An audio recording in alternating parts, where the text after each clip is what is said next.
నేర్చుకోండి, లక్షల్లో సంపాదించండి. Quality thought Madhapur, Ameerpet, USA. Emmanuel script రాసేది మీరేనా ఏంటి? ఆహా! ఇంతకుముందు ఇద్దరం రాసుకునేవాళ్ళం. బట్ నేను కామెడీ జోనర్ రాయలేను తక్కువ. ఏమన్నా twist based crime thrillers, murder mysteries, historical, science fictional ఇవి రాయగలను బాగా. సో పటాసు, జబర్దస్త్ వాటికి తమ్ముడుగా తోడుగా స్క్రిప్ట్స్ అందించుకుంటూ వచ్చాను. ఓకే. ఆ తర్వాత నేను డైరెక్షన్ డిపార్ట్మెంట్కి వచ్చేసిన తర్వాత సో నేను డిపార్ట్మెంట్ వెళ్ళిపోతాను, నువ్వు కంటిన్యూ అని చెప్పేసి తమ్ముడిని ముందుకంటే పంపించేసి నేను డైరెక్షన్ డిపార్ట్మెంట్కి వచ్చేసి. అమ్మోళ్ళు ఏం చేస్తారు? ఫార్మింగ్, మొత్తం పొలం పనికే వెళ్తారు. పొలం పని మొత్తం ఇదేనా? ఎప్పుడు వచ్చేసాడు మనవాడు ఇమాన్యుయల్? డిగ్రీ కంప్లీట్ అయిపోయిన తర్వాత ఒక 1 year జాబ్ చేసాం పిడుగురాళ్ళలో స్కాలర్స్ స్కూల్లో. అది 2 campuses అనమాట. ఒక క్యాంపస్లో తను, ఇంకో క్యాంపస్లో నేను. సో అక్కడ చేస్తూ ఉండగానే పటాస్ ఆడిషన్స్ అని యూట్యూబ్లో అడ్వర్టైజ్మెంట్, ఆ అడ్వర్టైజ్మెంట్ చూసి నేను షిఫ్ట్కి వెళ్ళేసి వచ్చేసరికి మనోడు రీల్ చేసేసి ఆల్రెడీ పెట్టేశాడు.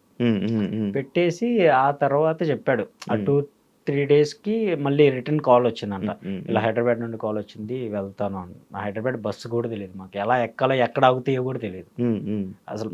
పల్లెటూరు లేదంటే గుంటూరు, నర్సరావుపేట వెళ్ళటమే కాలేజెస్కి అంతంత మాత్రం. మా అమ్మ నాన్న గేట్ కాడ వదిలిపెట్టి కాలేజీ ముందు కళ్ళెమ్మటి నీళ్ళు పెట్టుకుని కొత్తూరులో పిల్లల్ని ఇద్దరిని వదిలిపెట్టేసి వెళ్ళిపోతున్నాను నేర్చుకుంటూ వెళ్ళిపోయారు. మా ప్రిన్సిపల్ ఒక మనం కర్రల సంచి అంటాం కదా, 2 కర్రలతో, దానికి బట్టలు ట్రంక్ పెట్టి కూడా కాదు, ప్లాస్టిక్ కవర్లో సర్టిఫికెట్స్, కర్రల సంచిలో బట్టలు పెట్టుకొని గేట్ ముందు నుంచున్నాం, కాలేజ్ గేట్ ముందు ఇద్దరం యూనిఫామ్ వేసుకొని. ప్రిన్సిపల్ సారే వచ్చారు, ఎటు నుండి రావాలో తెలియదు అని అంటే ప్రిన్సిపల్ సారే మళ్ళీ బయటకు వచ్చి గేట్ దగ్గరికి మా ఇద్దరిని తీసుకుని వెళ్ళి ఆయనే ఫిలప్ చేసేసి మమ్మల్ని జాయిన్ చేశాడు. ఇది సార్ పరిస్థితి, మాకు ఫీజు కట్టుకోవడానికి కూడా ఏం లేదంటే ఎంపీసీ బైపీసీ ఇవి తీసుకుంటారా లేకపోతే ఫీజు తక్కువ ఉండేది తీసుకుంటారంటే, ఇంకా అమ్మ నాన్న కష్టం అర్థమైంది కదా, ఆలోచించుకొని నెక్స్ట్ డే వచ్చి చెప్తాం సార్ అని హాస్టల్లో జాయిన్ అయిపోయాం. హాస్టల్లో ఫుడ్ అంతంత మాత్రమే, ఇంకా చాలా కష్టంగా గడిచేది. బట్ ఇంటికాడ వస్తువులు పడుకునేవాళ్ళం, కనీసం హాస్టల్లో టైం టు టైం ఏదైనా పర్లేదు ఫుడ్ దొరికేది. సరే అని చెప్పేసి హాస్టల్లో టైం స్పెండ్ చేస్తూ ఉండేవాళ్ళం. ఇంకా కాలేజ్ లైఫ్ అలా హ్యాపీగా రన్ అవుతుంది. మధ్య మధ్యలో క్యాటరింగ్స్ అని మా కష్టార్జితంతో మేము ఫీజులు కట్టుకోవడం, సమ్ టైమ్స్కి ఫీజులు లేకపోతే ప్రిన్సిపల్ సార్ దగ్గరికి వెళ్ళి నుంచునేవాళ్ళం. ఆయనే లేదు పాపం, ఆయన చాలా మంచివారు.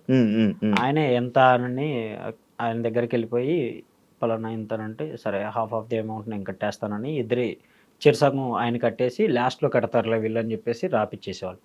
హాల్ టికెట్స్ కూడా ఆపేవాళ్ళు కాదు. ఆ సారు ఒక 1 month 2 months హెల్త్ ఇష్యూ అవటం వల్ల మధ్యలో వేరే హెచ్ఓడి సార్ చార్జ్ తీసుకున్నారు. అప్పుడు కొంచెం ప్రాబ్లం అయింది. హాల్ టికెట్స్ ఆపటం, ఫీజులో కట్టిన వాళ్ళ లిస్ట్ తీపిచ్చేసి మా ఇద్దరి నుంచి పెట్టడం, ఇలా జరిగాయి. బట్ ఆ సార్ ఇంటికాడ ఉన్నా కూడా కాల్ చేసేసి లేదు వాళ్ళు ఆపొద్దు నేను పంపిస్తాను అని చెప్పేసి ఆయనే ఫీజులు కట్టేసి మమ్మల్ని చదివించాడు. అవునా, సూపర్. అది ఈ ఇండస్ట్రీకి అని ఎక్స్పెక్ట్ చేశారు అసలు మీరు? లేదు అసలు మాకు ఈ జోనరే తెలియదు, అసలు ఇటువైపు వస్తావని ఎక్స్పెక్ట్ కూడా చేయలేదు. మాదంతా చిన్న లోకం బ్రో. అమ్మ నాన్న వెళ్తే పొలం పని, లేదా ఏదైనా సరే పనికి వెళ్తాం, సాయంత్రానికి 200 వస్తే 200, 300 వస్తే 300 తీసుకొచ్చి అమ్మ నాన్న చేతిలో పెడతాం, లేదా చదువుకోవటం, ఇంకెంతకు మించి తెలియదు. డిగ్రీ అయిపోయిన తర్వాత ఈ సర్టిఫికెట్స్తో ఏం చేయాలనేది కూడా మాకు తెలియదు. మేము చేసింది BCA, bachelor computer applications. Computer మీద ఎలాంటి జాబులు ఉంటాయో కూడా తెలియదు. జిరాక్స్ షాప్లో పని చేయాలనుకున్నాం, కంప్యూటర్ చదువుకుంటే జిరాక్స్ షాప్లో పని చేయాలేమో, అంటే జిరాక్స్ షాప్లో సిస్టమ్స్ అవి ఉంటాయి కదా, ఓకే ఇది చదువుకోవటం వల్ల జిరాక్స్ షాప్ పెట్టుకోవచ్చు, ఆ నాలెడ్జ్ అప్పుడున్న స్టేజ్లో అంతే నాలెడ్జ్ మాది. ఓకే, మా అమ్మ వాళ్ళు అడిగితే ఇది చదువుకోవటం వల్ల ఏమవుతుందంటే జిరాక్స్ షాప్ పెట్టుకోవచ్చామా, దాంట్లో ఉంటాయి కదా, అండ్ ఫోటోలు తీస్తారు కదా, వాళ్ళ దగ్గర కూడా ఫోటోలు ప్రింటింగ్ తీయచ్చు అంటే ఆహా మంచి జాబేనా అయ్యారు. అది అప్పుడు చాలా ఎక్కువ అన్న, నిజంగా చాలా ఎక్కువ. ఓకే నా కొడుకు ఫోటో షాప్ పెట్టుకోవచ్చు, ఏదో ఒకటి జిరాక్స్ షాప్ పెట్టుకుంటే రోజుకి ఎట్లేదన్నా ఒక 200, 300 కూర్చొని సంపాదించుకుంటారు, 200 కూర్చొని సంపాదించుకోవడం వాళ్ళకి చాలా ఎక్కువ అనిపించింది. సో ఆ స్ట్రాటజీ నుండి చిన్నగా ఒక చిన్న ఇంటర్వ్యూకి వెళ్తే కంప్యూటర్ ఆపరేటర్గా ఉంది అని అన్నారు. ఏం వర్క్ సార్ అంటే క్వశ్చన్ పేపర్స్ సార్స్ ఇస్తారు రాసి, డైలీ స్టూడెంట్స్కి ఏవో ఒక టెస్టులు జరుగుతాయి, ఆ క్వశ్చన్స్ పేపర్స్ ఇచ్చేవాళ్ళు, మేము టైప్ చేసి ఇచ్చేవాళ్ళం. నైట్ అంతా కూర్చొని అందరు సార్స్ అందరూ వెళ్ళిపోయిన తర్వాత టెస్టింగ్ ఉంటుంది, టైపింగ్ టెస్టింగ్ ఉంటుంది, ఆ యాప్ ఇన్స్టాల్ చేసుకొని దాంట్లో పోటీపడి టైప్ చేసుకునే వాళ్ళం. మాకు టైపింగ్ రాదు, బట్ చేసింది అదే కాబట్టి ఓకే ఇంటర్వ్యూలో సెలెక్ట్ అయ్యాను, ఈ జాబ్ పోగొట్టుకోకూడదని వాళ్ళందరూ వెళ్ళిపోయిన తర్వాత సిస్టమ్స్ లాగిన్ అయిపోయి టైపింగ్ నేర్చుకున్నాం. 1 వీక్లో ఫుల్ ఆఫ్ స్పీడ్ టైపింగ్ నేర్చుకున్నాం. తెలుగు టైపింగ్ కావాలన్నారు, హిందీ కావాలన్నారు, అన్ని లాంగ్వేజ్ యూట్యూబ్లో చూసే నేర్చుకున్నాం. కాలేజీలో నేర్పించింది ఏం లేదు. కాలేజీలో సర్టిఫికేట్స్ ఇచ్చేసి ప్రశాంతంగా మీరు బయటికి పోండి అని అన్నారు. అంతే. అంటే మేము వెళ్ళలేదు, మాకున్న సిచ్యువేషన్లకి బయట పనులకు వెళ్ళిపోయి నైట్ టైం వచ్చి చదువుకోవడం అంతంత మాత్రం. సో యూట్యూబ్లో చూసి మిగతావన్నీ గ్రాప్ చేసుకొని అక్కడ బాగా సర్వే అవుతున్న టైంలో ఈ ఆఫర్ వచ్చింది. ఓకే. సో తమ్ముడు వెళ్ళిపోతాను అన్నప్పుడు ఇంకా నేను ఒక్కడనే అయిపోయా. వాడిని వదిలిపెట్టి అసలు 1 డే కూడా ఉండేవాడిని కాదు. ఆఫ్టర్నూన్ 3 కిలోమీటర్స్ నేను నడిచి వెళ్ళాలి. 3, 4, 5 కిలోమీటర్స్ ఈజీగా ఉంటుంది మా క్యాంపస్కి ఆ క్యాంపస్కి. 30 రూపాయలు ఛార్జ్. ఆ 30 రూపాయలు ఉంటే ఏదో ఒకటి ఖర్చులకు ఉంటే, సబ్బులకో షాంపూలకో ఉంటాయి అని చెప్పేసి ఇయర్ ఫోన్స్ పెట్టుకొని నడుచుకుంటూ వెళ్ళిపోయేవాడిని. మధ్యలో ఎప్పుడైనా గుర్తొస్తే క్యాంపస్కి సంబంధించిన ఫోన్ నుండి వీడికి ఫోన్ చేసి వాడి దగ్గర ఉంచేవాడిని మొబైల్. ఇద్దరు కలిపి ఇండస్ట్రీకి వచ్చి జబర్దస్త్లో ఫేమ్ అయిన తర్వాత 2 మొబైల్స్ కొన్నాం. అప్పుడు దాకా కూడా సింగిల్ మొబైలే. ఇద్దరం ఒకటే మొబైల్. నా ఫ్రెండ్స్ ఫోన్ చేసినా అరే మీ వాడు ఫోన్ చేశాడు అని నేను మళ్ళీ వాడి దగ్గరికి వెళ్ళినప్పుడు ఫోన్ మాట్లాడటమే తప్ప ఏముండేది కదా. నా పక్కన ఉన్న ఫ్రెండ్స్కి ఫోన్స్ ఉండేవి. వాడి దగ్గర ఫోన్ పెట్టి వాడు ఎప్పుడైనా చేయాలనుకుంటే వీళ్ళకి ఫోన్ చేసేవాడు, వీళ్ళు నాకు ఇచ్చేవాళ్ళు. ఆ టైంలో గర్ల్ ఫ్రెండ్ లేదా? ఇప్పటికే లేదు.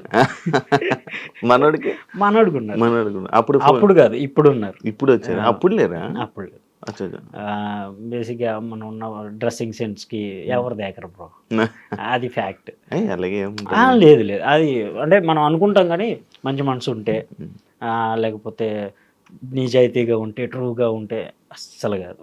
నీ డ్రెస్సింగ్ సెన్స్, నీ వాక్ ఆఫ్ వే, నువ్వు ఏ స్టేజ్లో ఉన్నావు ఇదే చూస్తారు. ఇన్ఫాక్ట్ మేము వచ్చినప్పుడు ఈ పటాసులు ఇవన్నీ చేసినప్పుడు కూడా ఓకే, మేము ఏంటి ఒక పర్సన్తో మాట్లాడితే మేమేంటనేది అర్థమైపోద్ది. అంత మాత్రాన లవ్ చేస్తాం అది అస్సలు కాదు. ఒక బండి కావాలి, ఒక కారు కావాలి, మరి అవన్నీ చూసే లవ్ చేశారు. ఎగ్జాక్ట్లీ. ఇప్పుడు గర్ల్ ఫ్రెండ్ ఉంది అనగానే అమ్మాయి ఫోన్ చేసి ఒక చాక్లెట్ అడిగితే ఇద్దరు మొఖాలు చూసుకోవాలి. నా దగ్గర డబ్బులు లేవు, నీ దగ్గర డబ్బులు అవసరం, మన మొఖాలకి అని. ఎవరన్నా ఫోన్ చేసిన ఆర్టిస్టులు అక్క అనేసేవాళ్ళు. మన పల్లెటూరు మైండ్ సెట్ చెప్పక్క అనేవాళ్ళు. ఇంకా అప్పుడు మనకి ఎవరు పడతారు. అలాగే అంటే ఇప్పుడు ఇమాన్యుయల్ కూడా అలాగే పడ్డారంటవా? ఆల్మోస్ట్ మేము అందరం అక్క అక్క అనటం వల్ల అప్పటి వరకు ఎవరు పడలా. ఆ తర్వాత కొంచెం మేము సంపాదించుకోవటం. సో అటు సైడ్ నుండి వచ్చిన ఒక ఆఫర్ తనని ఇంప్రెస్ చేసింది. ఆ ఇంప్రెస్ కాస్త వాళ్ళిద్దరి దగ్గర అయ్యి మూవ్ ఆన్ అవుతూ వచ్చారు ఇక్కడ వరకు. ఎవరెవరో వీడియోలు పెట్టేసి ఈమెనే గర్ల్ ఫ్రెండ్ అన్నారు ఏంటి? నాకు ట్యాగ్ చేస్తున్నారు పైగా.